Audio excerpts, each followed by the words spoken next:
Imagínate conduciendo por una autopista interminable y vacía. Hace décadas, fijaste el volante en línea recta. No tocaste ni el freno ni el acelerador. No había viento ni carretera, solo una vasta nada que se extendía en todas direcciones. Y entonces, sin que tú hicieras nada, el coche giró de repente. No fue un derrape lento ni una falla mecánica, sino un cambio deliberado. Se orientó hacia una zona oscura y distante, y se detuvo, como si esperara algo. Esto no es solo imaginación. Algo inquietantemente similar está ocurriendo ahora mismo, a casi 15.000 millones de metros de la Tierra. La NASA confirma que la Voyager, una hectárea, ha reanudado el envío de datos útiles, pero lo que se comparte públicamente apenas roza la superficie. Durante más de 4 décadas, la Voyager 1 siguió su programación a la perfección. Transmitir datos, mantener la orientación, nunca desviarse. Entonces, inesperadamente, su antena cambió de posición. Algo respondió, pero no desde la Tierra, ni desde ninguna estrella conocida. La secuencia de eventos que siguió no solo fue inusual, parecía desafiar toda explicación. La Voyager 1 no se limitó a fallar. Se comportó como si hubiera tomado una decisión, o quizás como si algo más la hubiera tomado por ella.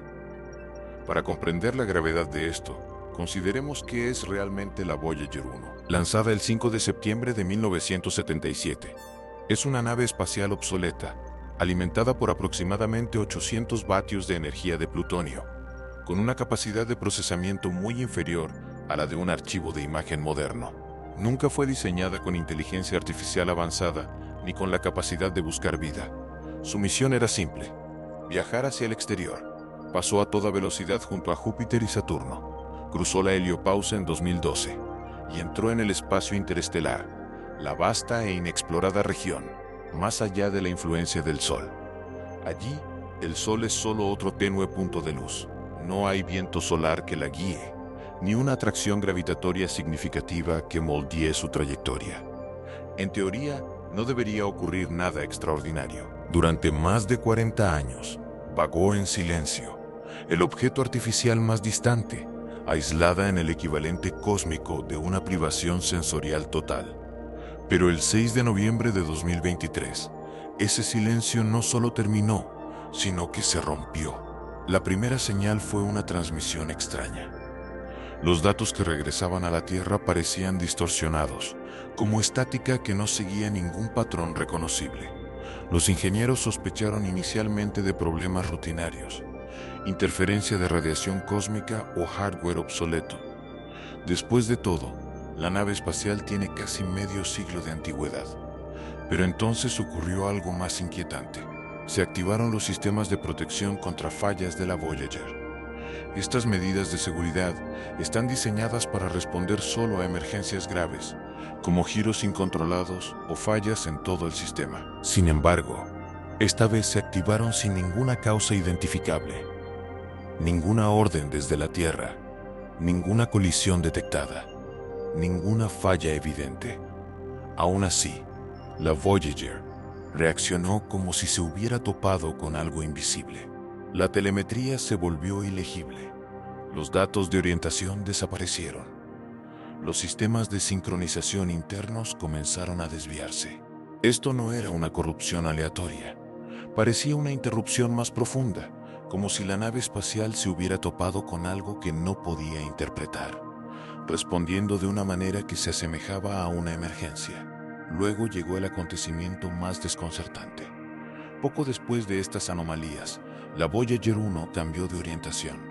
Su antena de alta ganancia, diseñada para permanecer fija hacia la Tierra, se desplazó, pero no de vuelta a casa. En cambio, se alineó con una región aparentemente vacía del espacio. Lo que lo hace aún más desconcertante es que no se encendieron los propulsores. No se registró propulsión, ninguna acción mecánica que pudiera explicar el movimiento. Sin embargo, los giroscopios a bordo registraron una clara fuerza de rotación. En la región más silenciosa y vacía del espacio que la humanidad haya explorado jamás, algo provocó que la nave girara. Parecía menos un fallo y más un ajuste sutil, casi intencional, como si algo externo comprendiera el diseño de la Voyager y lo influyera. ¿Y la dirección que eligió? Una llamada zona nula, una región teórica donde las fuerzas gravitatorias se equilibran. Un lugar que la Voyager no debería detectar ni alcanzar. Tras alinearse con esta región, el comportamiento de la Voyager cambió de nuevo. Ya no parecía desorientada. En cambio, actuaba como si se hubiera convertido en un receptor. La antena permaneció fija y el instrumento de ondas de plasma comenzó a detectar algo inusual. No se trataba de ruido aleatorio, sino de un tono constante de unos 30.000 hercios. Los científicos lo denominaron melodía de plasma, debido a su ritmo constante. El análisis reveló patrones estructurados, secuencias simétricas e intervalos uniformemente espaciados.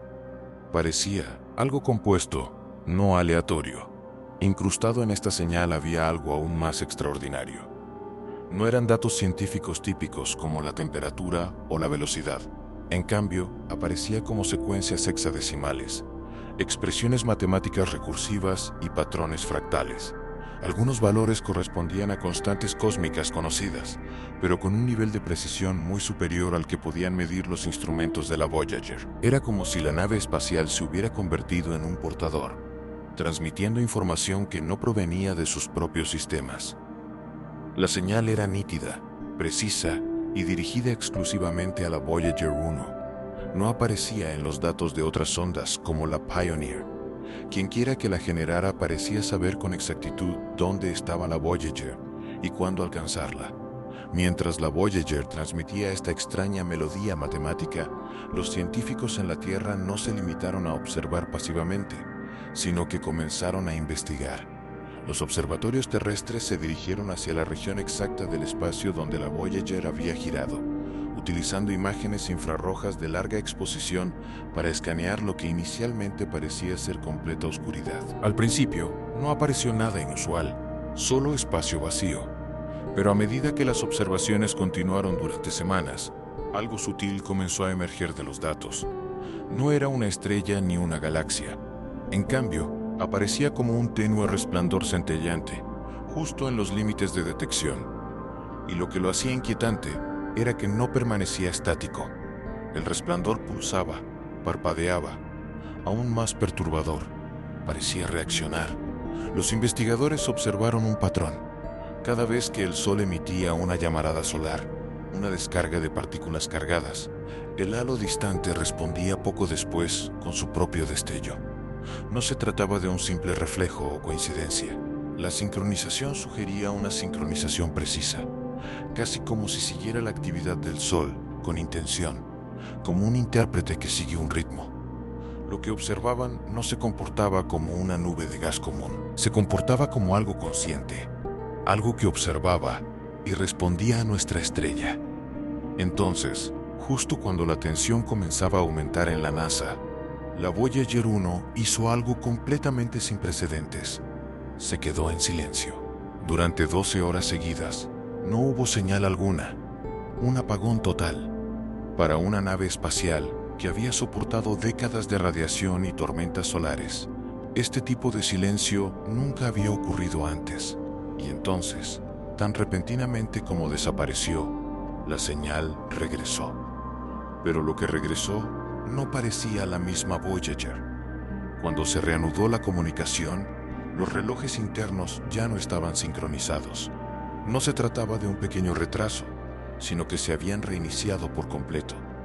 Las marcas de tiempo no coincidían con ninguna referencia terrestre. Era como si, durante esas 12 horas, la Voyager no solo se hubiera apagado, sino que hubiera experimentado el tiempo de forma diferente. No se registraron reinicios ni correcciones mecánicas. Parecía menos un reinicio del sistema, y más como si la nave espacial hubiera cruzado algún tipo de límite y hubiera regresado alterada. Para determinar si se trataba de un fallo de funcionamiento o de algo más profundo, los científicos recurrieron a una de las referencias cósmicas más fiables de las que disponemos, la radiación cósmica de fondo de microondas, el tenue resplandor remanente del Big Bang. Este mapa del universo se considera constante, un fondo estable que no debería cambiar. Pero cuando los investigadores compararon la trayectoria de la Voyager con datos detallados de la radiación cósmica de fondo, descubrieron algo inesperado. Oculta entre el ruido había una sutil distorsión, una ondulación estructurada que coincidía exactamente con la posición actual de la Voyager. Lo inquietante no era solo la coincidencia, sino la cronología. Al examinar conjuntos de datos más antiguos, incluidos los de misiones anteriores, descubrieron que la anomalía siempre había estado presente. Mucho antes de que la Voyager llegara a esa región, el patrón ya existía. Esto sugería algo profundamente perturbador, que la estructura de fondo del universo, de alguna manera, había anticipado la llegada de la Voyager. Los datos que la Voyager transmitió tras su regreso resultaron igualmente desconcertantes. Los sistemas informáticos estándar no podían procesarlos. La información era demasiado compleja, repleta de patrones recursivos y estructuras fractales que no se comportaban como el código convencional. Así que los investigadores recurrieron a la computación cuántica, utilizando un procesador especializado diseñado para interpretar sistemas probabilísticos complejos en lugar de la lógica binaria simple. Cuando finalmente se analizaron los datos, revelaron algo inesperado. No eran solo datos. Se asemejaban a un lenguaje estructurado. Los patrones se repetían y plegaban de maneras que parecían tener significado en lugar de ser aleatorias. Y cuando el sistema completó su interpretación, produjo una sola línea. No era una coordenada ni una fórmula. Era una pregunta. ¿Estás listo para escuchar? Debajo de eso, en su núcleo, había un sonido, un tono perfectamente estable a 30.000 hercios. Los expertos confirmaron que no era ruido. Tenía estructura, ritmo, espaciado. Se comportaba como música, como si algo lo hubiera compuesto intencionalmente y lo hubiera enviado a través del vacío. Ante esto, los científicos se esforzaron por encontrar una explicación. ¿Cómo podía una nave espacial con décadas de antigüedad producir o recibir algo tan avanzado? Finalmente, dejaron de referirse a ello como un mal funcionamiento y adoptaron un término más neutral: interacción de campo. Esta denominación se eligió porque lo que influyó en la Voyager no se comportaba como fenómenos físicos conocidos, como la radiación o los desechos espaciales. No se dispersaba ni actuaba al azar. Parecía coordinado. Cuando la Voyager se desplazaba, el efecto parecía seguirla. Cuando la señal se intensificaba, el patrón volvía a aparecer. La transmisión en sí no se emitía ampliamente. Era focalizada y estrecha, casi como una conexión directa, en lugar de una señal general. Se comportaba menos como una onda que se propagaba hacia afuera, y más como un intercambio dirigido, como si algo se hubiera extendido deliberadamente. Inicialmente se asumió que la Voyager había interceptado una señal aleatoria que viajaba por el espacio. Pero a medida que se analizaban más datos, esa explicación se volvía más difícil de sostener. La secuencia de eventos daba la impresión de que la Voyager no estaba recibiendo algo, sino que estaba desencadenando una respuesta. La rotación, el tono, los datos estructurados, todo apuntaba a una ubicación específica. No se parecía a una transmisión que buscaba atención. Parecía una respuesta. La inquietante implicación es la siguiente: ¿y si la Voyager no simplemente detectó algo? ¿Y si estableció contacto? No intencionalmente, sino al cruzar al lugar equivocado, o al lugar correcto, en el momento preciso. Y lo que sea que respondió, lo hizo con calma, casi rítmicamente, como si hubiera estado esperando. Públicamente, la NASA mantuvo una postura serena, publicando actualizaciones cuidadosamente redactadas sobre irregularidades en la señal y análisis en curso. Pero internamente, la situación era mucho más grave. Los documentos se clasificaron, las reuniones se celebraron en privado, se reasignaron equipos enteros para centrarse en la Voyager. Se recurrió a ingenieros que habían trabajado en la sonda décadas atrás para ayudar a interpretar la situación. Incluso las agencias de defensa se percataron de la situación. La preocupación no radicaba en que algo hubiera fallado, sino en que había ocurrido algo que nadie había diseñado ni previsto. Una nave espacial de la década de 1970 había alterado su orientación sin propulsión, había recibido una señal estructurada para la que no estaba diseñada, y había regresado de un apagón con formatos de datos que superaban sus capacidades. Quizás la constatación más inquietante gira en torno a esas 12 horas de silencio. Durante ese tiempo, la Voyager estuvo prácticamente desaparecida, y lo que sea que haya ocurrido en ese lapso parece haberlo cambiado todo. Quienes han examinado las transmisiones originales coinciden en un punto: la Voyager no estaba sola. Algo la encontró. Algo respondió. La humanidad envió una vez una sonda a la inmensidad del espacio, con la esperanza de que algún día, en un futuro lejano, algo la encontrara. Lo que nadie esperaba era que algo ya estuviera allí, consciente de su presencia en el momento de nuestra llegada. Ahora nos enfrentamos a una pregunta difícil. Durante generaciones, hemos contemplado el cosmos preguntándonos si estamos solos. La Voyager 1 podría haber ofrecido una respuesta, pero no de la forma que imaginábamos. No descubrió naves ni civilizaciones. Encontró una señal, un patrón, una presencia que parecía reconocer su llegada. Así pues, la pregunta se vuelve inevitable. ¿Qué existe en esa región distante? ¿Es un fenómeno natural desconocido que escapa a nuestra comprensión actual? ¿O es exactamente lo que sugieren los datos? Algo diseñado para observar, detectar, quizás incluso para comunicarse. Y si algo nos respondió, la verdadera pregunta es si deberíamos responderle.